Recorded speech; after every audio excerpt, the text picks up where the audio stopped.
We're joined by West Virginia Senator Joe Manchin. Senator, good to have you here. Good to be with you, Margaret. In person. You've known Joe Biden for a very long time. You've known Donald Trump. What does Biden need to do to reverse this trend? Well, I think basically speaking to the American people on what has been accomplished, what they want to accomplish, mistakes they've made, and how they're going to correct them. People just want to know the truth. You know, if you made a mistake, say, hey, we made a mistake. We tried something and it didn't work out. I think they've moved too far to the left. They need to come back to the center or center left. That's where America is. America is between the centers, center left, center right. That's where most of the voters are, and that's where the decisions on who's going to be elected, that's what's going to happen. It's not going to happen from the extremes, but we're playing off of the extremes. That's what people are just worn out. Enough is enough. Well, and you've said enough for you. You are leaving Congress. Right. I've tried everything I could. I'm going on my 14th year, and I've done everything I can tell you. We cannot fix it. Well, you haven't tried everything. You know that question. Well, we cannot fix it in Washington. It won't be fixed because the business model, and that's what my daughter Heather and I put together, Americans Together. Right. And the reason for that is trying to give people hope in the middle that they have a voice and a place to go. Well, you said you're trying to travel the country and suss out this moderate group. Where do you direct them? What do you have them drive towards a nomination? This is not a short game. This is a long game, right? If you're going to get, it's a character of the person you send to Washington, who you're voting for, and within your state or your district.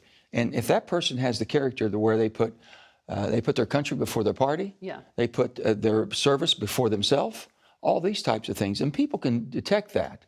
But they have to get that person in the game. And right now, with the gerrymandering, the way it's controlled, you get 380 to 390 districts already cooked.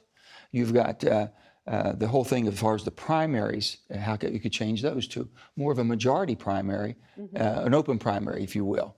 It gets a person who doesn't have the political backing maybe or the financing, but has the best character and the best ideas, gives them a chance. There's many ways it can be done, but it has to be really pushed from the outside.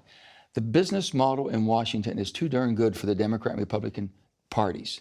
They're doing too good. They're getting rewarded for bad behavior, and too much money's coming in. You're trying to push President Biden towards the middle. Love to. You've said he's been pulled so far to the left, to the extreme left, as far as liberal, makes no sense at all.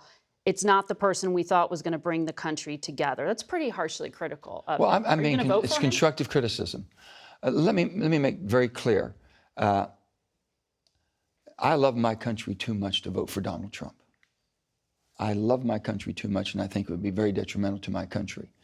I want to make sure that people have a choice, but also understanding the person with the character and this and that. So we have to see what happens on Super Tuesday. I think by then you're going to know who's in the game, where we stand. By March, and you expect more candidates to enter the race? I think that we'll find out. You just have to find out what's going on. If there's a movement for third party, I think is what you're asking about. Can that movement make a difference? I'm not going to be a spoiler, never have been and never will be. But people want options or they want change. So you got to see what comes. And by then, I think things will hopefully sort itself out. So you're not closing the door on running yourself? You get asked this question all the time. I'm going to do everything I can to save my country. And I'll do whatever it takes. I'll help whoever, and I'll support whoever that I think can best help this country come back to the common sense, sensible middle, which is center left, center right working together with a majority. You can't govern from the extremes. You said the president could fix mistakes. What's the mistake you think he's making? Well, I think the border. The border has to be fixed. And you know what? If Congress, there are talks in the Senate to do just that. I know. Are you on board with what the White House Margaret, is I agree proposing? with you. We were told before Christmas, we're going to stay here and get this done. And all of a sudden, okay, you can go home now because we're getting some language done now. We're writing, putting pen to it. We're going to come back, and as soon as we come back, that was last week, we'll have something. Now, this is the second week. This is the greatest crisis we're facing right now is the border, and it's dangerous. And if Congress cannot do its job because the perfect is the enemy of the good, it's just not perfect enough for the Democrats or Republicans, or it's gone too far or not far enough, the president has to step forward and declare an emergency. I don't believe there should be any more paroles at the border until we can get a handle on what's going on. And it's just extremely bad right now. We have to take a break, but I want to follow up on what you just said, because I think you just said the president needs to take executive action. So let's let you finish that thought on the other side of this commercial break. Stay with us.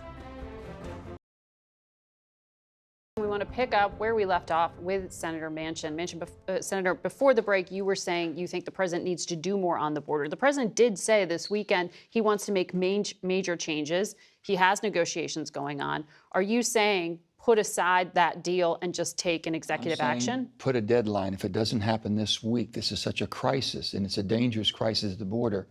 The president might have to take executive actions, declaring a crisis, national crisis at the border, and do what needs to be done to shut that border down and secure it until we can get a handle, or until the legislature can come to an agreement. But leaving it open, thinking that we're all going to be kumbaya and it's all going to come together, is not the prudent course to take, I believe. So you think he needs to get more directly involved? Because this is what Republicans say has to get done to unlock Ukraine and Israel and Taiwan aid. I'm just saying, by the crisis at the border is the greatest crisis we face in America, the dangerous crisis that we're facing now.